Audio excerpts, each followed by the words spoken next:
안녕하세요. 유니언 플레이스 박지빈 CBO입니다. 저는 오늘 도시라는 세상의 변화와 이를 통해 진화하는 공간의 패러다임을 여러분과 함께 이야기 나누고자 합니다. 저는 현재 공유 공간을 통해 사람과 사람을 연결하는 기업 유니언 플레이스에서 브랜드를 기획하고 있습니다. 회사에서 다양한 공간 브랜드를 기획하지만 도시 공간의 변화를 여전히 또 공부하고 있기도 하는데요. 시대의 변화와 흐름이 빨라질수록 도시 공간의 변화는 더욱 가속화되고 있기 때문이죠. 오늘 강의는 도시와 사람들이라는 프롤로그로 시작하려고 합니다. 사람들이 많이 모인 곳을 우리는 도시라고 부르는데요. 반대로 인구가 적은 곳은 시골 마을이라고 부르기도 합니다. 사람들이 많이 모이기 시작한 곳은 그렇게 점차 도시가 되었고, 그 도시는 시간이 지남에 따라 또 사람들이 더 많이 모임에 따라 더욱 빠르게 발전하기 시작했습니다. 사람들은 이를 도시화라고 부르기 시작했고, 하늘을 가리는 고층 건물들 속에서 빈부격차와 고립이라는 다양한 문제를 야기하기도 했습니다. 도시는 지금도 빠르게 변화하고 있습니다. 사람들의 패션 스타일부터 그들이 타는 자동차, 매일 손에서 놓을 수 없는 모바일 기기까지 라이프 스타일의 변화는 밀레니얼 세대인 저조차도 잠시 한눈을 팔다 보면 모르는 것들 투성입니다. 그럼 이렇게 빠르게 변화하는 도시 속에서 공간은 어떻게 바뀌고 있을까요? 인공지능과 같은 다른 변화들에 비하면 비교적 변화의 속도가 느리지만 생각보다 깊이 들여다보지 못했던 도시 공간의 패러다임 변화를 지금부터 여러분과 함께 알아보고자 합니다.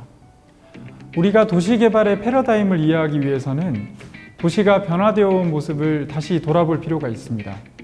그리고 그 대표적인 도시의 이야기로 이해를 높여보겠습니다. 바로 대한민국을 대표하는 도시 서울입니다. 서울은 1945년 광복 이전에 이미 100만 명이 넘는 도시가 되었습니다. 그리고 이후에도 60년대 시역 확장과 더불어 인구는 300만을 돌파하였고, 서울올림픽이 열리던 1988년에는 인구 1000만 명의 거대 도시로 변모하게 됩니다.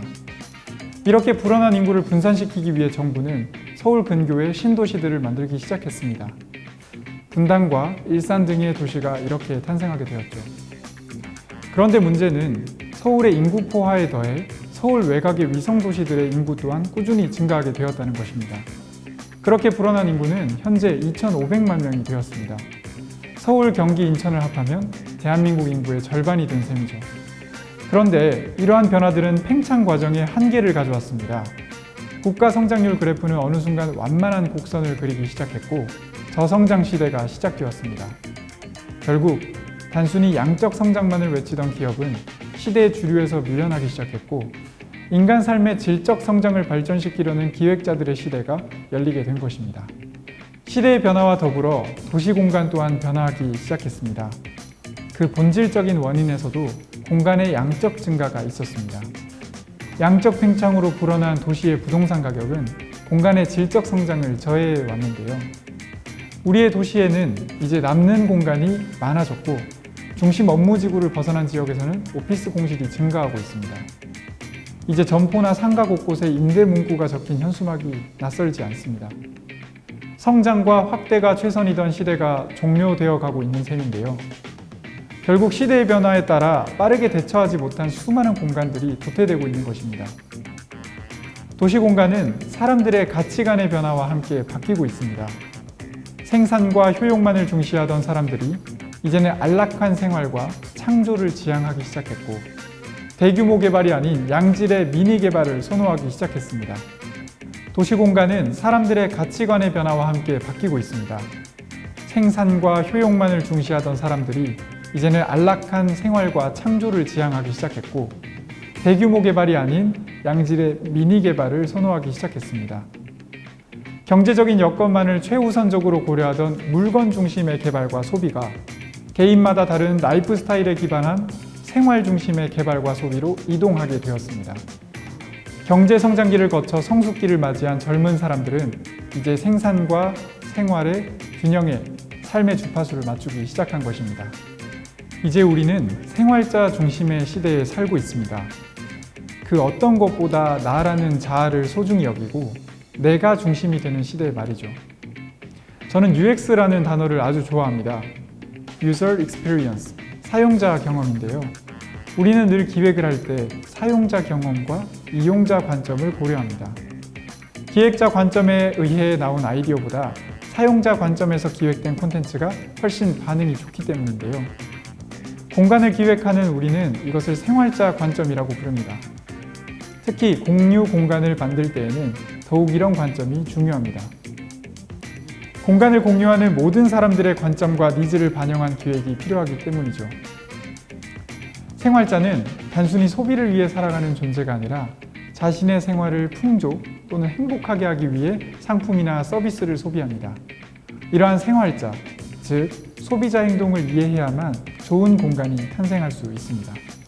미래의 도시 공간은 이 생활자를 들여다보는 것에서부터 출발합니다. 공간을 이용하는 사람들을 이해하는 것이 미래의 도시 공간을 미리 예상해보는 좋은 방법이라고 생각하기 때문인데요. 그럼 미래의 도시 공간을 기획하기 위해서는 공간 이용자들의 어떤 특성을 이해해야만 할까요? 첫 번째는 바로 합리적 소비입니다. 저성장 시대에 더해 코로나19로 침체된 경기로 인해 사람들은 더욱더 합리적인 소비를 요구합니다. 이제 도시인들은 단순히 저렴한 가격만을 고집하지 않습니다. 내가 낸 돈만큼의 가치를 하는가가 중요하다고 볼 수 있는 것이죠. 함께 사는 코리빙이나 쉐어하우스 또한 이러한 시대적 배경을 뒷받침하는 사례라고 볼 수 있습니다. 함께 살면서 생기는 불편함보다 합리적인 소비가 사람들의 선택을 받고 있는 셈입니다. 두 번째 특성은 개인적인 여유입니다.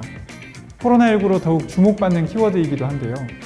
하지만 코로나19 이전부터 이 키워드는 중요해져 왔습니다. 누구보다 도시 생활자들은 여유가 없기 때문인데요. 출근길, 회사, 식당, 어딜 가나 밀집된 사람 숲에서 최선을 다해 하루하루를 살아갑니다. 이러한 여유를 만들어줄 수 있는 프라이빗한 공간을 도시인들은 찾기 때문이죠. 반대로 세 번째 특성은 함께하는 커뮤니티입니다.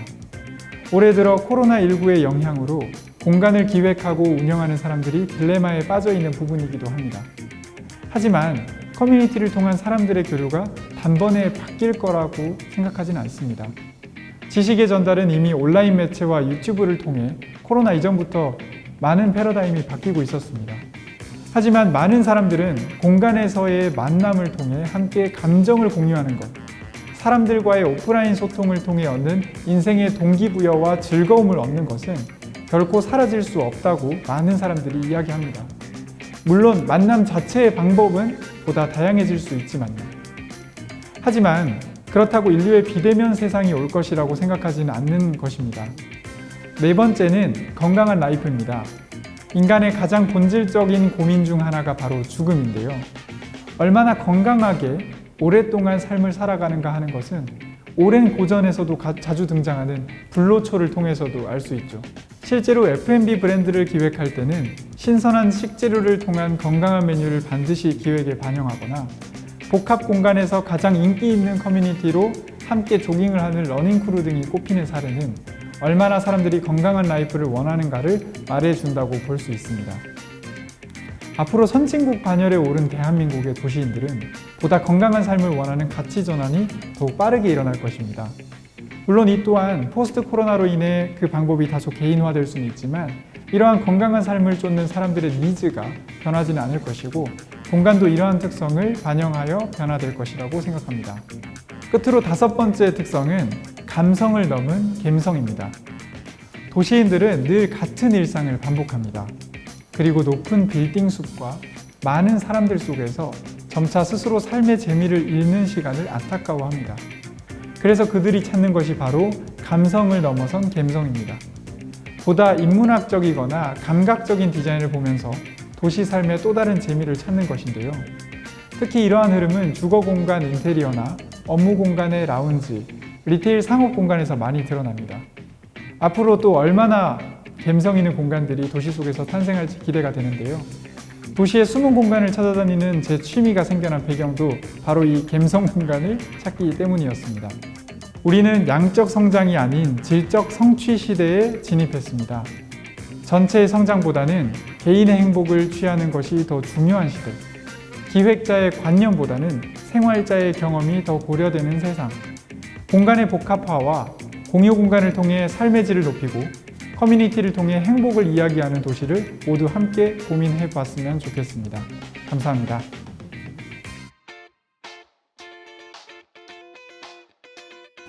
자, 이번에는 복합 공간을 같이 운영하고 기획하는 유니언 플레이스 운영진과 함께 좀 더 생생한 현장 이야기를 들어보도록 하겠습니다. 먼저 자기소개 좀 부탁드릴게요. 네, 안녕하세요. 저는 유니언타운 당산점을 운영하고 있는 임성빈 팀장이라고 합니다. 네, 안녕하세요. 유니언 플레이스에서 공간 디자인 설계를 맡고 있는 한진수 팀장입니다.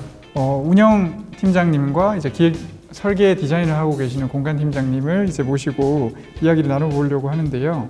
임성빈 운영팀장님께 먼저 질문을 드릴게요. 유니언타운은 현재 공유 공간을 중심으로 비즈니스를 하고 있습니다. 주거, 오피스, 커뮤니티 등의 공간을 운영하고 있는데 그 계기가 좀 궁금합니다. 우선 유니언타운에 대해서 간단하게 설명을 드리면 유니언타운은 대부분 이제 마을이라는 수평적인 공간을 수직적인 구조로 구현했다고 보시면 됩니다. 그래서 이제 엘리베이터를 골목 삼아서 그 건물 내에 있는 컨텐츠들을 원스톱으로 이용할 수 있게끔 구성했다고 보시면 되고요. 이러한 문화를 형성하는 데 있어서는 그 청년들의 성향이나 아니면 사람이라는 그 공동체적 특징에 대한 그 고민 끝에 이제 나온 좀 결과물이라고 볼 수 있고요. 그래서 이제 기본적으로 사람들이 추구하는 그런 주거나 오피스의 기본적인 요구, 그 사람들이 얼마나 좀 더 즐겁게 생활을 할 수 있을까를 고려해서 이제 하층부에는 어학이나 운동 그리고 음식 등의 콘텐츠들을 마련했다고 보시면 됩니다. 그럼 유니언타운을 방문해 주시는 고객의 특성이 특별하게 있을까요? 저희 공간을 주로 이용하는 고객층은 2535 세대라고 볼 수 있습니다. 2535 세대라면 예, 연령대가 25세에서 35세 분들이 주로 이용하신다고 보시면 되시고요. 영등포의 객관적인 통계 자료만 봐도 지금 청년층의 비율이 굉장히 높아지고 있는 시대예요. 그래서 저희가 문의나 투어를 진행해 봐도 그 젊은 층의 수요를 체감할 수 있고요. 이런 분들의 특징이라고 한다면 다양한 경험을 하고 싶은 분들이나 아니면 다른 사람들과 조금 더 네트워킹을 하고 싶은 분들이 주로 찾아주시는 것 같습니다. 네, 운영팀장님께 드리는 마지막 질문일 것 같아요. 특별히 유니언타운 당산점은 주거 업무 시설 외에도 상업시설이 결합되어서 함께 운영되어지는 게 타 어떤 복합 공간이랑은 차별된 특별한 점이라고 할 수가 있을 것 같은데요. 입주하신 분들을 위한 입주 혜택 혹은 연계 프로그램 등이 특별한 게 좀 있을까요? 유니언타운에 입주하신 분들은 다양한 시설들을 한 공간에서 편리하게 이용할 수 있다는 게 큰 장점일 것 같아요. 자, 앞서 말씀드렸듯이 음식, 어학, 운동 등 그런 다양한 시설들을 경험할 수 있고 그 안에서 또 이제 할인 혜택들을 받으셔서 이용이 가능하고요. 유니언타운 당산점뿐만 아니라 교대점, 강남점까지 이제 모두 오픈이 된다라면 좀 더 이제 다양한 혜택을 누리시면서 이용하실 수 있지 않을까 하는 기대감이 굉장히 큽니다. 네, 다음은 복합 공유 공간을 기획하고 또 디자인 설계하는 공간 디자인팀 한진수 팀장님께 질문을 이어가 보도록 하겠습니다. 첫 번째 질문은 공간을 기획할 때 가장 중점적으로 생각하는 부분이 있을까요? 라는 질문인데요. 유니언 플레이스는 공유 공간을 기획하는 공유 공간 기획사인데요. 공간을 채워주는 사람이라는 그 키워드를 시작으로 커뮤니티를 활발하게 일으킬 수 있는 공간을 제공하는 회사이기도 해요. 커뮤니티 공간을 제공함으로써 더 나은 질 좋은 경험을 선사해주고 싶은 게 저희 목표이기도 합니다. 두 번째 질문은요. 공간을 실현하기까지 유니언 플레이스만의 특별한 기획, 설계, 디자인 프로세스가 있을까요? 저희 유니언 플레이스의 특별한 프로세스라고 한다면 커뮤니티 공간, 즉 이제 컨텐츠를 만들어낼 수 있는 공간을 처음부터 생각해서 기획을 한다는 게 중점적인 키워드일 것 같아요. 저와 같이 그 업무를 보고 있는 저희 공간팀에서도 이러한 컨텐츠에 대한 이해도를 더 높이기 위해서 지금 많이 이루어지고 있는 공간에 대해서 사전 답사도 하고 그리고 그 기획 단계에서 어떠한 문제점들이 있는지를 먼저 파악하는 단계를 우선적으로 진행을 하고 있어요. 제가 알기로는 유니언 플레이스에 많은 운영팀이 있잖아요. 네. 그 팀에게도 많은 도움을 받겠네요. 어떻게 보면 그 운영적인 측면에서 굉장히 많은 고객분들을 만나다 보니까 그 기준점을 삼아서 이제 저희가 컨텐츠를 더 활성화시킬 수 있는 커뮤니티 공간을 더 기획하고 있습니다. 다음 순서는요, 이번 쇼케이스를 앞두고 SNS를 통해 도시의 공유 공간에 관하여 궁금한 점, 그리고 저 유니온 플레이스에 궁금하신 점을 시민분들께서 이제 질문을 해주셨는데요. 팀장님들과 함께 답변을 드려볼까 합니다. 시간 관계상 세 분을 저희가 이제 뽑아봤는데요. 네. 그 중에서도 먼저 아이디 나우지나투님이 보내주신 질문입니다. 방음시설이 잘 되어 있나요? 라는 짧은 질문을 남겨주셨는데요. 이거는 제가 볼 때 공간팀 팀장님께서 얘기해 주시면 좋을 것 같아요. 많은 고객분들이 궁금해 하시는 부분이에요. 근데 유니온 플레이스에서는 일반 벽체를 활용하지 않고 차음에 효과적인 차음 벽체를 이용을 하고 있어서 그 부분에 대해서는 큰 염려를 하실 필요가 없을 것 같아요. 네, 두 번째 질문은 아이디 문재아님께서 질문을 해주신 겁니다. 요즘 재택근무와 유연 근무 비중이 높아짐에 따라서 공유 오피스에 대한 선호도가 올라오는 것 같은데요. 코로나19와 같은 바이러스의 발생이 공유 경제의 위기인지 혹은 기회인지 유니온 플레이스의 생각이 궁금합니다. 라고 질문해 주셨습니다. 네. 굉장히 어려운 질문인데 문재환님이 제대로 된 문제점을 뽑아주신 것 같네요. 네. 제가 봤을 때 코로나로 인한 이제 공유 경제 사업은 위기이자 기회인 것 같아요. 우선 이제 공유라고 하면은 이제 맞닿아 있기 때문에 사람들이 많이 위험할 수 있다라고 생각을 하지만 어떻게 보면은 그 공유 오피스를 이용하시는 분들이 있기 때문에 더욱더 이제 개인 사무실보다는 방역에 집중하는 경우가 높다고 볼 수 있고요. 그리고 또한 이제 대기업에서 볼 때 거점 오피스 형식의 이제 근무를 많이 시키는데 그러다 보니까 공유 오피스에 대한 수요도 자연스럽게 늘어날 수 있는 것 같고요. 기업의 구성 형태로 나뉘어져서 이제 공유 오피스를 이용하는 경우가 굉장히 다양해져서 그렇게 보면은 어떻게 보면 공유 오피스에 대한 수요가 점차 많아진다. 그뿐만이 아니라 중견기업부터 소규모 창업가 프리랜서분들이 일할 수 있는 공간이 앞으로도 더 늘어날 것으로 보이기 때문에 수요는 더욱더 나아질 거라고 생각합니다. 마지막 질문은 의성82님께서 질문해 주신 내용인데요. 공유 경제가 트렌드라고는 하지만 청년들 또한 소유의 욕구가 있는 만큼 공유 주거 모델이 성공적으로 안착할 수 있을까요? 라는 질문을 해주셨습니다. 이 부분은 제가 좀 답변을 하면 좋을 것 같은데요. 공유 주거 모델이 소유가 아닌 어떤 공유 혹은 임대라는 개념으로 가고 있는데 공유 주거 모델이 성공적으로 안착하기 위해서는 저는 민간에서의 어떤 개발 혹은 운영만 가지고는 한계점이 분명히 있을 거라고 생각을 합니다. 지금 패러다임상 임대 건물에 대한 가치가 계속 올라가고 있고 지가가 상승하는 이 상황 속에서는 어떤 민간에서의 운영과 개발만 가지고 공유 주거의 합리적인 소비, 합리적인 임대가를 기대하기는 상당히 어렵지 않을까라는 생각이 들고요.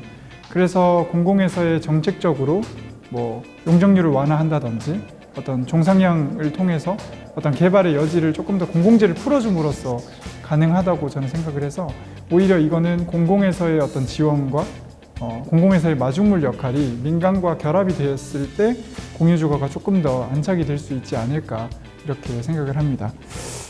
자, 저희 유니온 플레이스에서 준비한 도시제철 쇼케이스 이제 마무리를 할 시간인데요. 첫 번째 쇼케이스에 참여해 저희의 이야기를 들려드릴 수 있었던 아주 뜻깊고 좋은 시간이었던 것 같습니다. 다음에 이어질 도시제철 쇼케이스에도 계속해서 많은 관심 부탁드리겠고요. 저희도 응원하고 기대하겠습니다. 감사합니다.